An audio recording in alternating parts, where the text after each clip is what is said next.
설법이 있겠습니다. 오늘 설법은 명타원 정인화 교무님께서 해주시겠습니다.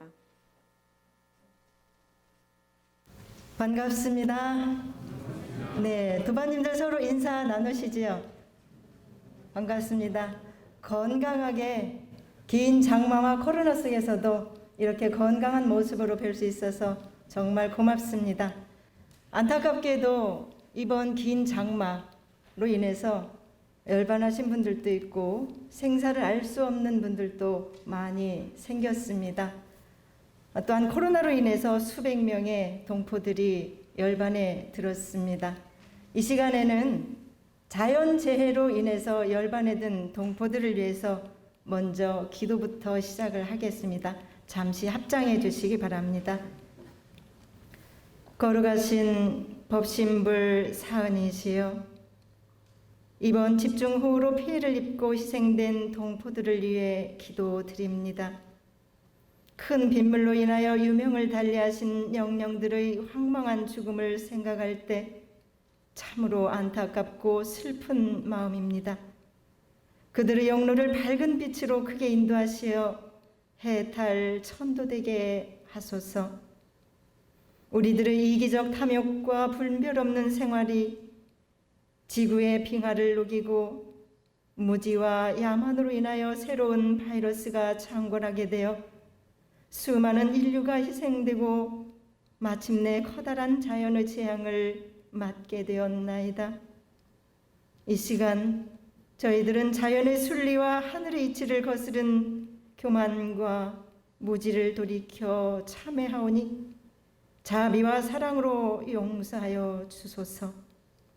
둥글고 밝은 빛으로 인도하시는 법신불 사은님, 소태산 대종사께서는 우리가 서로 없어서는 살 수 없는 은혜의 관계임을 천명하여 주셨고 인간과 무생명체 미물들의 존재까지도 동포은으로 규명하여 주셨으나 우리들의 나태함과 무능으로 인하여 이 지역사회와 나라와 세계를 구하지 못하고 있는 부끄러운 저희들이 이제 용기와 한마음 내어 정진할 수 있도록 스승님과 하나 되게 하옵소서. 일심으로 비옵나이다.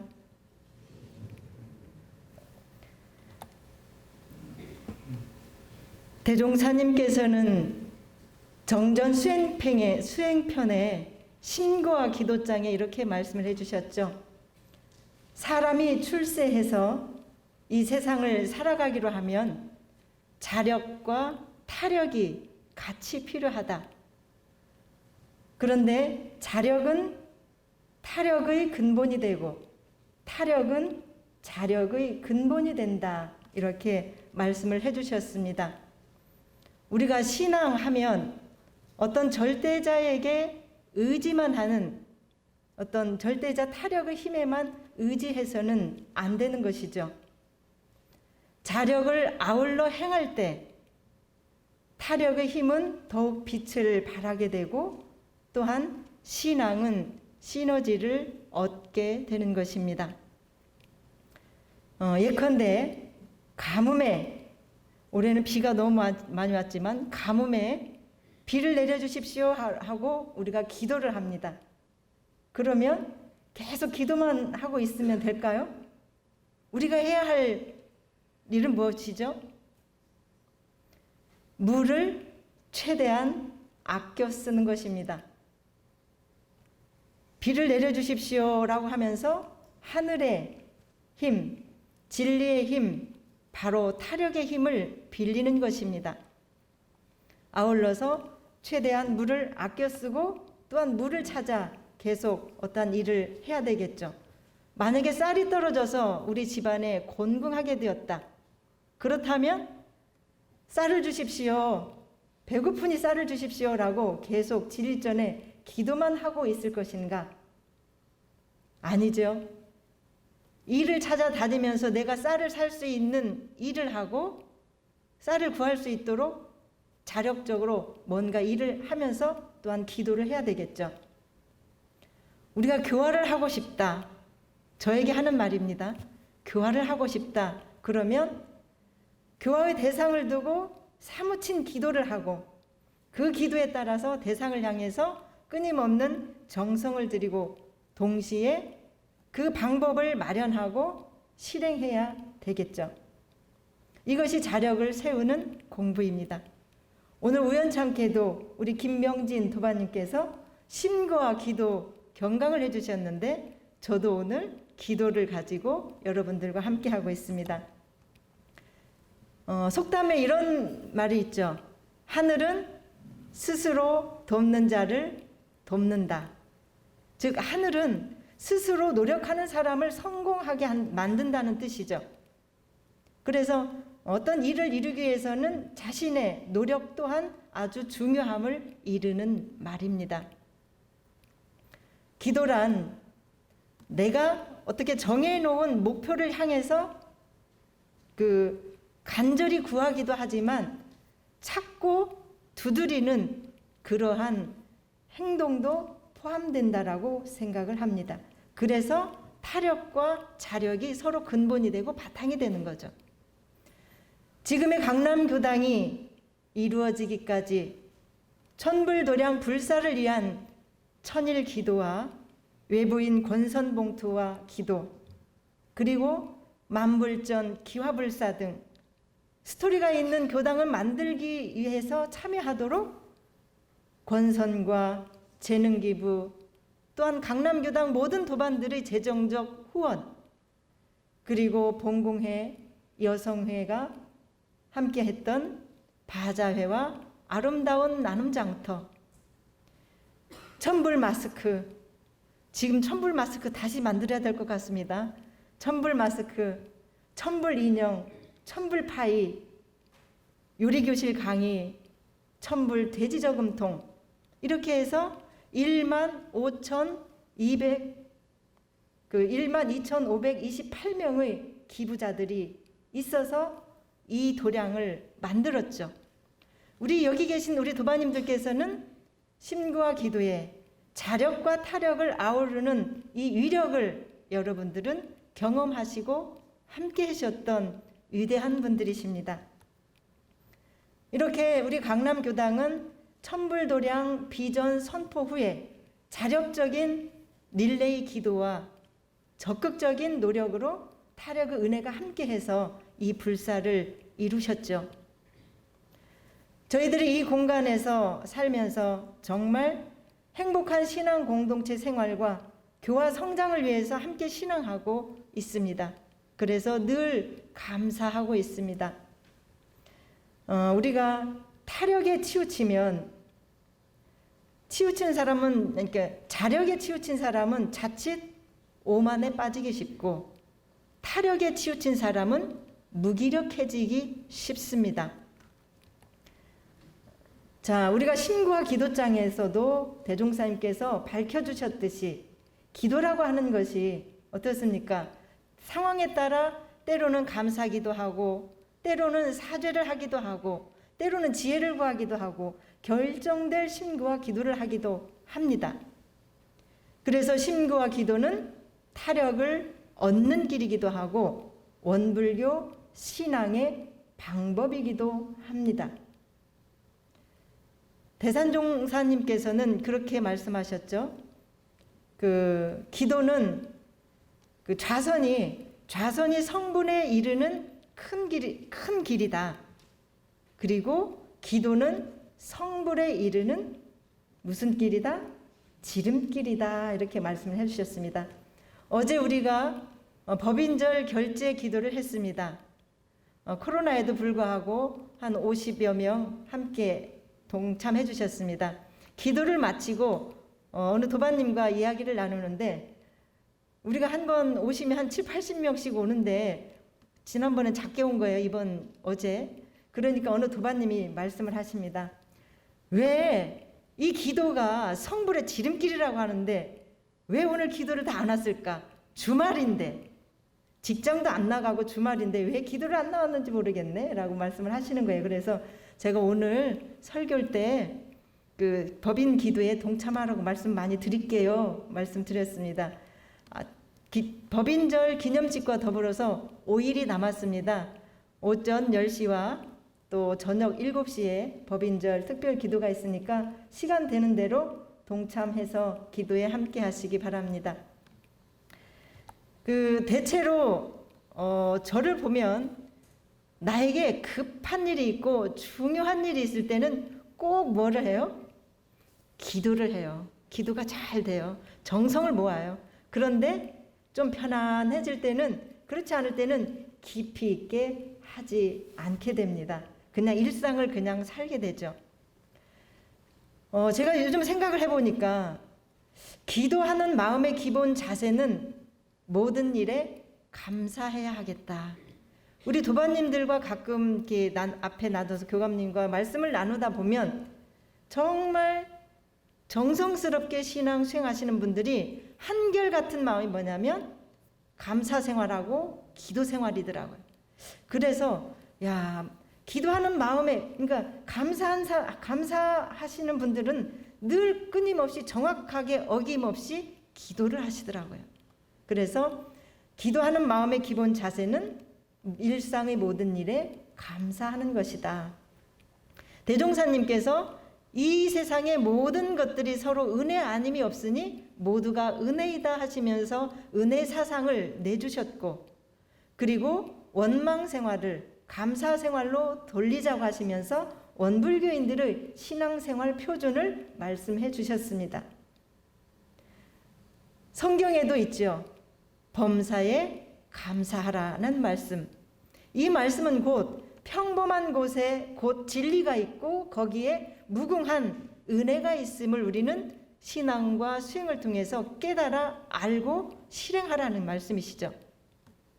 우리는 너무나 크고 너무나 당연한 일에 있어서 은혜인 줄 모르고 살아가는 때가 참 많습니다. 우리가 지금 이렇게 마스크를 쓰고 있는데요. 굉장히 불편합니다. 이 말을 함으로 인해서 습기도 나오고 그러면서 답답하지만 이런 마스크를 쓰니까 공기가 충분히 흡되지 않죠. 우리는 공기와 물이 그렇고 우리가 현재 앉아있는 의자, 나무 모든 것들이 다 은혜 아님이 없습니다. 은혜를 생각하면 모두가 은혜인데 너무나 크고 당연스러워서 그 은혜를 생각하지 않고 살게 되죠. 기도하는 데 있어서는 남녀노소 유무식을 관계하지 않지요. 박사가 기도를 잘하나요? 또 못 배우거나 배움이 적은 분이 기도를 못하나요? 기도에는 남녀노소 유무식이 관계가 없습니다. 정성에도 차별이 없습니다. 그러므로 인해서 정성에 감응하는 결과도 그 사람이 가진 외적인 환경이나 혹은 영향을 전혀 받지 않고 동등하게 감흥을 얻게 되고 적용이 됩니다. 자, 우리는 기도를 통해서 과연 어떠한 위력을 받을 수 있고 또 기도는 어떻게 해야 할까? 여러분께서는 기도의 위력과 힘을 믿고 계십니까? 제가 도반님들 말씀 들어보면 기도의 위력과 영험을 많이 보신 분들의 이야기를 듣습니다. 신앙의 생명은 곧 기도라고 하는 사실을 실감하시죠? 사람들은 자신의 능력이 또는 힘이 미치지 못할 때 묵상을 하거나 혹은 무언가 보이지 않는 대상에게 기도합니다. 종교를 가졌건 아니 가졌건. 그래서 누구든지 급하면 뭐라고 하죠? 아이고 부처님, 아이고 하나님, 엄마야, 아빠야. 그러죠? 나보다 더 큰 힘을 끊임없이 부르짖습니다. 때와 장소를 가리지 않습니다. 차 안에서도 병원에서도 법당에서도 예배당에서도 우리는 수시로 기도를 하면서 살아갑니다. 그 옛날 우리 어머니들께서도 가장 먼저 일어나셔서 목욕제게 하시고 정화수에 물을 떠서 뒤에 장독대에 올라가서 빌었던 그런 일들도 바로 하늘과 천지신명께 절대자에게 비는 행위였습니다. 그 행위는 바로 절대자의 힘을 빌어서 자신이 해결하지 못하는 일을 해결하려는 그러한 마음이었겠죠. 타력을 빌려서 내 삶을 충실하게 살려는 믿음의 행위였습니다. 사람은 누구든지 기도할 수도 있고 또 기도하면서 살아갑니다. 특히나 신앙인은 이 기도가 호흡처럼 해야 된다라고 생각을 합니다. 호흡처럼 해야 된다. 기도가 없는 종교는 죽은 종교, 기도가 끊어진 신앙은 허구이다 라고까지 표현을 합니다. 그 지구상의 어느 종교인이든지 기도를 하면서 살아갑니다. 옛날에도 그랬고 지금도 그렇고. 그래서 우리가 사실 기도라고 하는 것이 내가 내 앞에 상황이 변하면 불안하죠. 불안함으로 인해서 그 불안을 안정시키고 대처해 나가기 위해서 기도를 합니다. 그러나 절대자의 힘만이 아니라 내가 열심히 일심을 모아서 지혜를 얻기도 합니다. 그래서 절대자의 타력을 위해서 의지하는 것이 아니라 아울러서 내가 할 수 있는 모든 지혜, 대처를 위해서 기도를 하게 되죠. 마음을 챙기게 되는 겁니다. 우리 도반님들께서는 기도를 하루에 몇 번 하십니까? 괜히 물었나요? 왜냐하면 원불교 입교하면 의무적으로 자동으로 어떻게 돼요? 2번은 하지요. 조석 신고로. 서양의 격언에 전쟁에 나갈 때는 1번의 기도를 하고 출항을 할 때, 배가 출항할 때는 2번의 기도를 하고 또한 출산을 앞두고는 10번의 기도를 올려도 부족하다라는 말이 있습니다. 그렇다면 우리는 일상생활 속에서 꼭 해야 하고 꼭 필요한 기도가 과연 우리에게 어떠한 위력과 공덕이 있는 것일까? 우리 도반님들은 이미 천불불사로 위력과 공덕을 얻었습니다. 그러나 개인적으로 또한 그러한 위력과 공덕이 각각이 체험을 하고 있으실 겁니다. 저는 첫째는 일심으로 집중하면 통하는 이치와 위력이다 라고 말씀을 드리고 싶습니다. 옛말에 정신일도면 하사불성이다 라는 말이 있죠. 정신을 하나로 집중하면 못할 일이 없다라고 하는 거죠. 우리 사람은 보통 정신이나 마음이 어떻게 돼요? 천갈래 만갈래로 흩어져 있습니다. 흩어져 있는데 정신을 하나로 집중하면 사실 못할 일이 없다. 그런 말이겠죠. 하지만 마음을 오롯이 가지고 간절한 소원으로 똘똘 뭉치면 일심이 되고 그 일심 상태가 바로 기도인 거죠. 사람들의 정성 속에는, 그 정신 속에는 무한한 잠재력과 위대한 가능성이 있어요. 그러나 우리는 그 잠재력을 다 발휘하지 못하는 이유가 정신을 하나로 집중하지 못하기 때문이다라고 하는 이야기들을 많이 하고 우리 생활 속에서 체험을 하게 되죠. 그래서 우리가 기도가 필요한 것입니다. 이야기 하나를 해드리겠습니다. 몇 년 전에 한 10년도 넘은 이야기인 것 같습니다. 일본에서 실제 있었던 이야기인데요. 이 이야기는 일본 각 일간지에 보도가 되었던 내용이기도 합니다. 어느 고층 빌딩의 사무실에 근무하고 있는 아가씨가 이른 봄날에 날씨가 많이 따뜻하니까, 조금 따뜻해지니까 사장님이 가장 아끼던 난초 화분을 그 빌딩 옥상에다가 올려놨어요. 햇볕을 좀 보라고 올려놓았습니다. 그 난초는 사장님께서 유럽 여행 중에 받았던 귀한 선물이었기 때문에 애지중지하던 것이었습니다. 그런데 아가씨가 퇴근을 하면서 그만 옥상에 내놓았던 난초를 들여놓아야 되는 것을 깜빡 잊고 그냥 집으로 돌아갔습니다. 근데 이제 낮에는 날씨가 따뜻해서 몰랐는데 밤이 되자 바람이 세차게 불면서 날씨가 영하로 내려가는 것입니다. 그때서 아차, 내가 낮에 옥상에다 화분을 올려놨지? 하고는 생각이 났어요.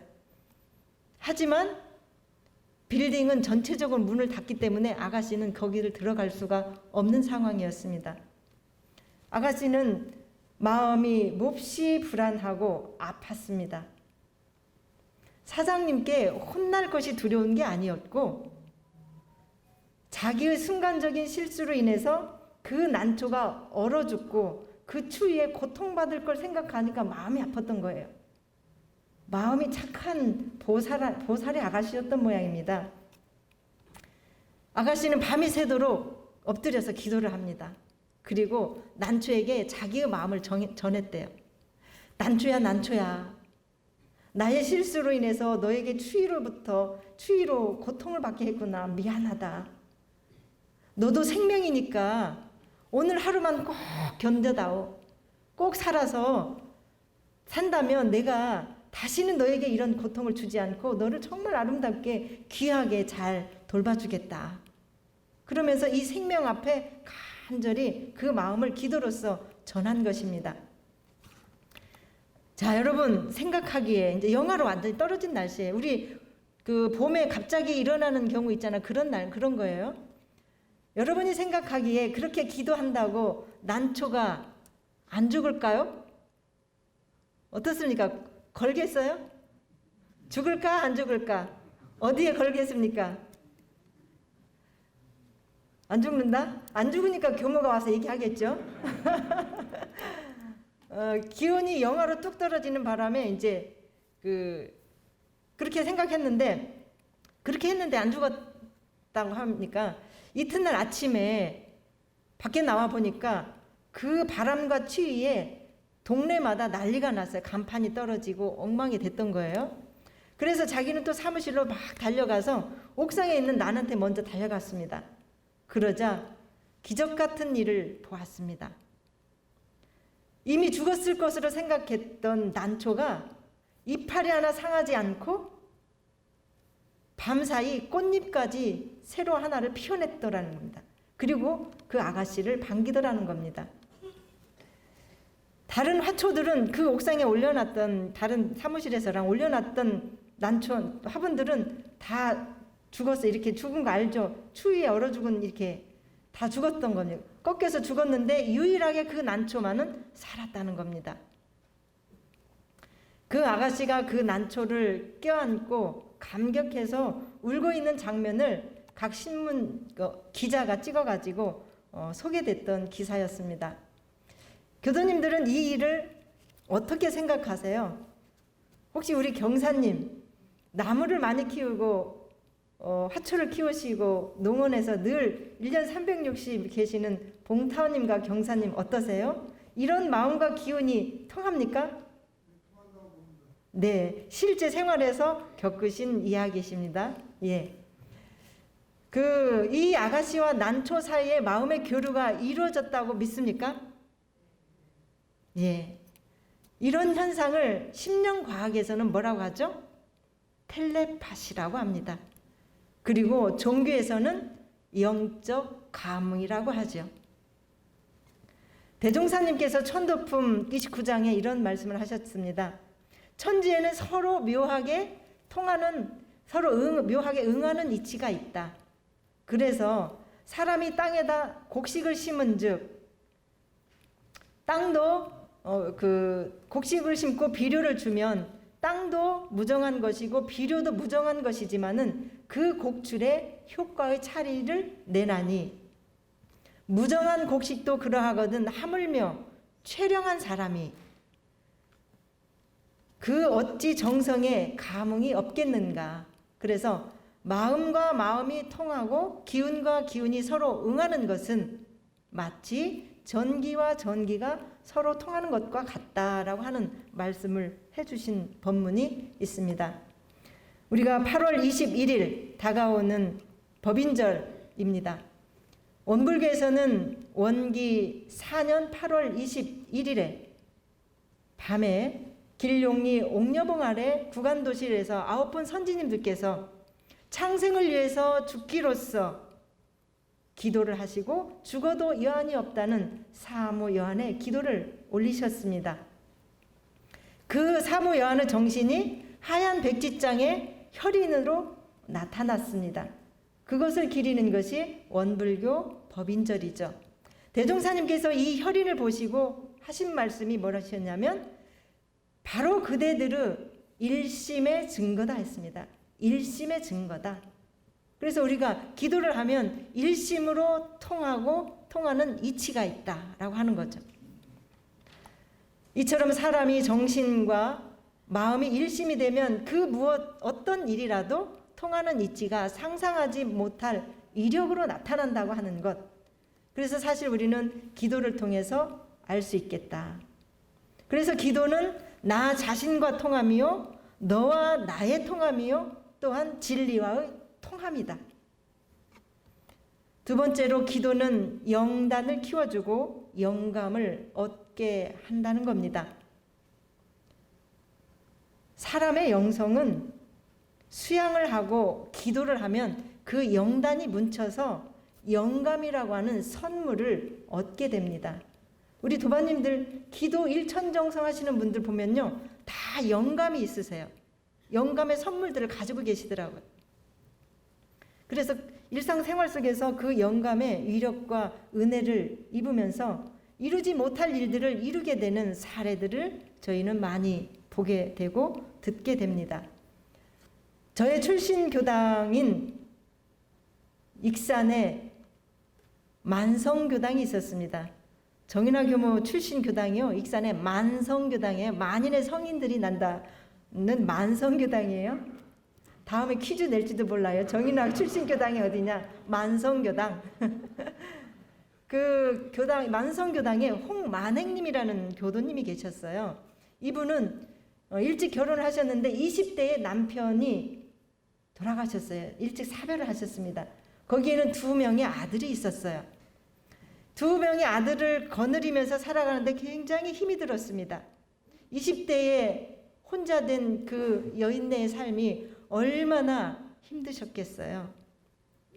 어렵게 살면서 삶이 너무도 고단하고 고달퍼서 종교를 찾다가 원불교에 귀의를 하게 됩니다. 꾸준한 신앙생활로 일관하시면서 기도 생활도 놓지 않았어요. 이제 어느덧 아들이 20대가 되어서 이제 장성해서 월남에 파병되어서 그 전투에 참전하게 되었습니다.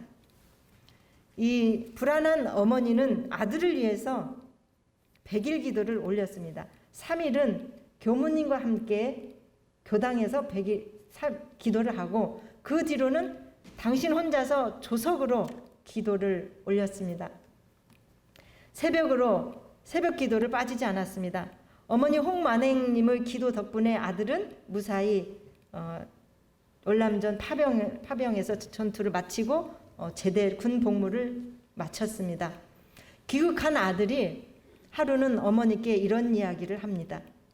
어머니, 한 번은 꿈에 조그마한 도복을 입은 할아버지가 한 분이 나타났어요.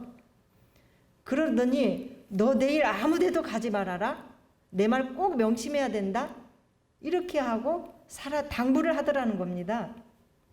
그 이튿날이 친구들과 함께 일요일이라서 친구들과 함께 어디 강가로 놀러 가자고 놀러 가기로 한 날이에요. 그러자 이제 친구들이 밖에다 차를 대놓고 타라고 하는 겁니다. 그런데 어젯밤 꿈이 생각나서 탈까 말까 하다가 나 몸이 좀 아프니까 너희들만 가라 하고 보냈습니다. 그 친구들만 12명이 놀러 갔어요. 그런데 웬일입니까? 동료 12명이 야외에서 놀러 갔는데 잘 놀고 돌아오다가 베트공의 공격을 받아서 1명만 살고 11명이 죽임을 당했습니다. 또 한 번은 전투 중에 이제 그 소나무에다가 옷을 걸어놓고는 방공호에서 잠시 쉬고 있었어요. 그런데 깜빡 잠이 들은 거예요. 그때에도 도복을 입은 노인이 나타나서 너 지금 뭐라고 했느냐? 빨리 피해라. 여기 있으면 안 된다. 라고 야단치는 거예요. 크게 꾸짖더라는 겁니다. 꿈에 벌떡 일어나가지고 깜짝 놀라가지고 얼떨결에 자리를 피했는데 그 자리에 잠시 후에 포탄이 떨어져가지고 그 소나무에 걸쳐놓았던 옷이 산산조각이 났던 겁니다. 꿈에 도복을 입은 도복이 나타나지 않았다면 이 청년은 2번을 죽었을 인물이었겠죠. 어머니가 묻습니다. 홍만행님이 그때가 언제냐라고 물었어요. 그러자 그때가 바로 홍만행님께서 그 아들을 위해서 100일 기도를 지성으로 하던 때였습니다. 우리 정산종사님께서도 스승을 만나게 해달라고 지성으로 천지신명께 빌었을 때 도복을 입은 도인이 나타났죠.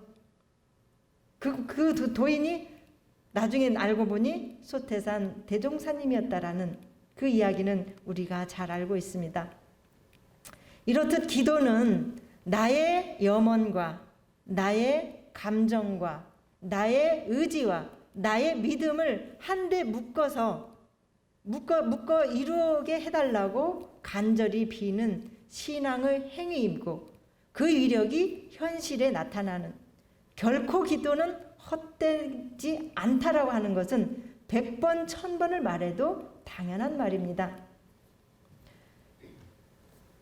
우리 강남교당 부지 경쟁에 있어서도 저는 그게 우리 도반님들의 천일기도의 영감이었고 위력이었다고 저는 믿습니다. 우리 모든 도반들이 천일기도로 릴레이 기도를 하고 이 부지를 서로 이게 부지를 선정할 때 여러분들의 기도가 있었죠.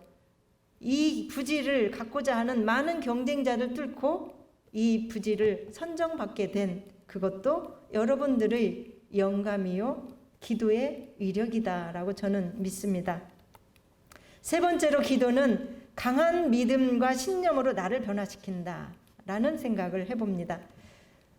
여러분들께서는 무엇이 자신의 자산입니까? 제가 어느 도반님께 물었어요. 아마 이 도반님께 물었어요. 집에서 어떤 것이 가장 큰 자산입니까? 라고 하면 우리 남편은 나라고 할걸요. 또 그 아내는 우리 남편입니다 라고 얘기를 한다고 해요. 생각해 보세요. 돈과 부동산도 자산이죠. 그리고 지식이나 기술도 자산이죠. 건강은 더 큰 자산입니다. 우리들은 이 모든 자산을 얻기 위해서 얼마나 많은 노력과 수고와 땀을 흘리는지 모릅니다. 하지만 더 큰 자산이 있습니다. 진리에 대한 믿음. 이것은 이 세상에서 가장 힘있고 영원한 자산임을 우리는 알아야 하겠습니다. 대종사님 말씀을 빌어 이야기하자면 대종사님께서 그런 말씀을 해주셨죠. 사람이 평생에 많은 정복을 벌어놓았다가 하더라도 내가 자산, 아까 말한 모든 자산들이 많아. 기술적인 거, 부동산, 또 인연, 많은 것들이 있어요. 전국을 많이 벌어놓았다 하더라도 죽을 때에는 하나도 가져가지 못하나니, 하나도 가져가지 못하는 것을 어찌 영원한 내 것이라 하리요. 영원한 내 것은 바로 생전에 무슨 방면으로든지 남에게 많은 보시를 하고, 그리고 또한 내가 생전에 정법에 대한 서원과 그리고 그것을 수행한 마음의 힘이다. 그러니 서원과 마음 공부에 끊임없는 공을 쌓아야 한없는 세상에 영원한 회복의 주인공이 된다라는 천도품 말씀이십니다. 우리의 그 마음속에 진리에 대한 믿음만 확실히 심어지면 이건 마치 내 영생의 보증수표를 손에 쥔 것과 같다고 할 수 있겠습니다. 저도 어렸을 적 출가 서원으로부터 지금까지 했던 기도의 일관됨이 있습니다. 그것은 이 공부 이 사업으로 일관하게 해주십시오라는 기도였습니다. 그러면서 내 영생의 보증수표를 손에 쥔 거죠. 그래서 저는 영험이나 어떤 위력을 체험하기보다는 이 세 번째 진리에 대한 믿음, 확신을 통해서 나의 무지를 계속 깨쳐나가는 그 힘이 있습니다. 믿음은 환경과 역사를 변화시킬 수 있습니다. 운명을 좌우할 수 있습니다. 신념이 가장 큰 힘입니다. 그래서 이 신념은 자신을 변화시키고 주의를 변화시키고 역사를 변화시키죠. 꼭 종교적인 신념만이 아니더라도 이 신념이라고 하는 것은 그만큼 변화시키는 힘이 크다라고 하는 겁니다. 무에서 유를 창조해내는 힘이 있습니다. 법인절을 위해서 다시 한번 생각해 보자면 우리 선지님들의 혈인법인 교단의 창립 정신도 바로 이 기도로부터 시작을 했고 무에서 유를 창조하신 역사의 증거이다 라고 말씀을 드리고 싶습니다. 이러한 신념은 어디에서 생기느냐? 곧 그것은 진리를 믿고 또 진리와 내가 하나 되어서 영적으로 교류하는 기도에서 나온다라고 말씀드리고 싶습니다. 기도는 호흡처럼 자연스러운 것이다라고 했죠. 호흡은 쉬워요? 어려워요? 쉽습니다. 호흡은 쉽습니다. 호흡 없이는 아무도 살아갈 수가 없습니다. 마찬가지로 기도 없이는 아무도 살아갈 수 없습니다. 저는 법회날 혹은 수시로 교당에 오셔서 기도하는 여러 도반들의 모습을 보면서 큰 감동을 받습니다. 법회 전에 이곳에 오플단에 오셔서 간절히 기도하시는 모습, 합장하고 서 있는 모습, 무릎 꿇고 기도하는 모습, 이런 기도하는 모습을 보면 제가 마음이 정화가 되고 감동을 받습니다. 기도는 나에게도 좋지만 보는 사람에게도 그렇게 좋을 수가 없습니다. 저의 표현입니다. 참 아름답습니다. 기도는 남에게도 큰 영향을 주고 감동을 주고 또한 평안을 주고 위로를 줍니다. 기도하면서 사는 사람은 곧 진리를 마음에 모시고 사는 사람이죠. 진리를 모시고 사는 사람은 언제나 기도의 위력을 받으면서 살아가게 됩니다. 그래서 기도는 영적으로 교류하는 신앙의 플랫폼과 같습니다. 우리 모두 기도하는 생활로 개인의 진급과 더불어서 늘 진리와 하나 되는 그런 삶을 사시기를 염원드리면서 마치겠습니다.